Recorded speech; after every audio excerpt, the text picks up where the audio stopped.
Hello everyone, रामनेट JRF channel में आपका स्वागत है। तो आज इस वीडियो में हम डिस्कस करेंगे जो यूनिवर्सिटी ऑफ दिल्ली का नोटिफिकेशन आया है एमफिल और पीएचडी के लिए, उसमें आज हम डिटेल में डिस्कस करेंगे। तो फ्रेंड्स, अगर आपने इस चैनल को सब्सक्राइब नहीं किया है तो आप इसे सब्सक्राइब करें और साथ ही बनी बेल आइकन को प्रेस कर दें, जिससे आपको सभी वीडियोज़ की नोटिफिकेशन टाइम टू टाइम मिलती रहें।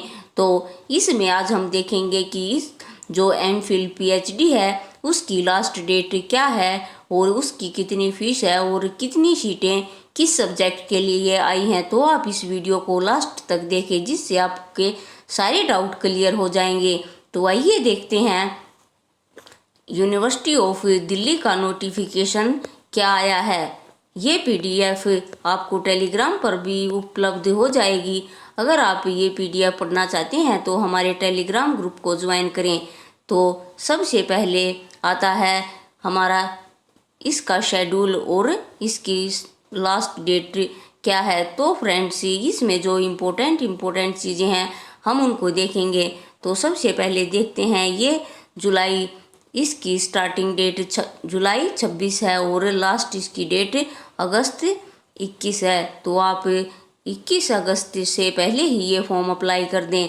और इसका जो एंट्रेंस टेस्ट है उसकी इसमें कुछ भी मेंशन नहीं किया है, ये आगे अपनी वेबसाइट पर प्रोवाइड कर देंगे। तो आगे इसमें दिया गया है एक हेल्प डेस्क। अगर आपको कोई भी डाउट है तो आप ये नंबर यहाँ पर मेंशन किए गए हैं, इन पर आप कांटेक्ट कर सकते हो। आगे देखते हैं इसमें जो इम्पोर्टेंट होगा वो मैं आप सबको क्लियर कर दूंगी। तो फ्रेंड्स, इसमें रजिस्ट्रेशन फीस क्या है ये भी हमें पता होना चाहिए। तो एससी और एसटी और पीडब्ल्यूडी के लिए 300 रुपये है और अनरिजर्व्ड ईडब्ल्यूएस एंड ओबीसी इनके लिए 750 रुपये फीस है। तो एससी एसटी और पीडब्ल्यूडी के लिए 300 और जो अनरिजर्व्ड ईडब्ल्यूएस है उनके लिए 750 रुपये फीस है। आगे देखते हैं तो इसका जो एग्जामिनेशन जो इसकी स्कीम है वो भी देख लेते हैं। तो friends, mode of examination CBT होगा, यानी कंप्यूटर बेस्ड टेस्ट होगा। जैसे हमारा एनटीए लेता है तो ये भी एग्ज़ाम एनटीए ही कंडक्ट करवाता है। तो ये भी हमारा सीबीटी कंप्यूटर बेस्ड टेस्ट होगा और इसकी जो ड्यूरेशन है यानी इसका टाइम है वो 2 आवर्स का होगा और मल्टीपल चॉइस क्वेश्चन होंगे, एमसीक्यू इसमें क्वेश्चन होंगे और क्वेश्चन नंबर 50 होंगे। और जो मार्क्स पर क्वेश्चन है तो 4 ऑफ ईच करेक्ट रिस्पॉन्स है और इसमें नेगेटिव मार्किंग भी है, जैसे +-1 negative marking for incorrect response. अगर आपका एक रॉन्ग क्वेश्चन है तो आपका दूसरा जो ठीक है वो भी कट जाएगा। अगला है मीडियम ऑफ पेपर। तो मीडियम ऑफ पेपर क्या होगा, तो इंग्लिश ओनली। जैसे जो भी स्टूडेंट से हिंदी साहित्य से अपना पीएचडी या एमफिल का फॉर्म भरेंगे उनका, और हिंदी संस्कृत और उर्दू ये तो सब हिंदी में होंगे और बाकी जो भी सब्जेक्ट हैं उनका जो एग्ज़ाम होगा वो इंग्लिश में होगा। आगे देखते हैं तो फ्रेंड्स, ये इसमें सेंटर दिए गए हैं। कई बार हमें यह भी डाउट रहता है कि कौन कौन से सेंटर हैं जिसमें ये एग्ज़ाम कंडक्ट करवाया जाएगा। तो इसके सेंटर देखते हैं। तो सेंटर इसमें बनाए गए हैं 27। पहला है गांधीनगर, अमृतसर, बेंगलोर, भोपाल, भुवनेश्वर, चंडीगढ़, मोहाली, चेन्नई, कटक, देहरादून, दिल्ली एनसीआर, गुवाहाटी, हैदराबाद, इम्फाल, जयपुर, जम्मू, कोलकाता, लखनऊ, मुंबई, नवी मुंबई, नागपुर, पटना, रायपुर, रांची, शिलोंग, शिमला, श्रीनगर, जम्मू एंड कश्मीर, तिरुवनंतपुरम और वाराणसी। तो ये सभी इनके सेंटर हैं, यहाँ पर ये एंट्रेंस टेस्ट होगा। आगे देखते हैं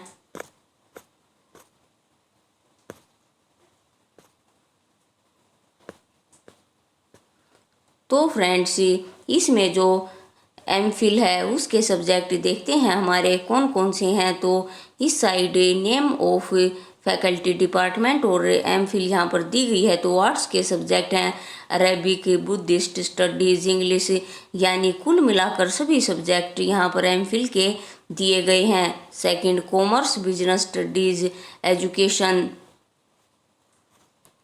music, mathematics, statics, operational research. तो फ्रेंड्स ये सभी सब्जेक्ट यहाँ पर दिए गए हैं। तो इसमें जो ये एमफिल है, इसकी जो डिपार्टमेंट है, इसकी सीट दी गई है कि किस सब्जेक्ट की यहाँ पर कितनी सीट हैं। तो आर्ट्स में दी गई हैं अरेबिक्स की 10 सीट और बुद्धिस्ट स्टडीज़ की 13 सीट। इंग्लिश की चेक वेबसाइट ऑफ डिपार्टमेंट, तो अभी ये इंग्लिश की यहाँ पर मेंशन नहीं की गई हैं। और ये जर्मनिक एंड रोमांस स्टडीज़ की 10 और हिंदी की 31। इसी तरह से लाइब्रेरी की भी यहाँ पर शो नहीं हुई हैं, ये जल्दी इनको भी शो कर देंगे।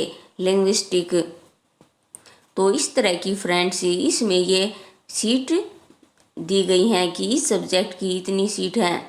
तो सीट तो फ्रेंड्स बहुत ज़्यादा हैं, जैसे साइकोलॉजी की भी नहीं दिखाई दी हैं, और पंजाबी की 23, संस्कृत की 26 और उर्दू की भी नहीं है।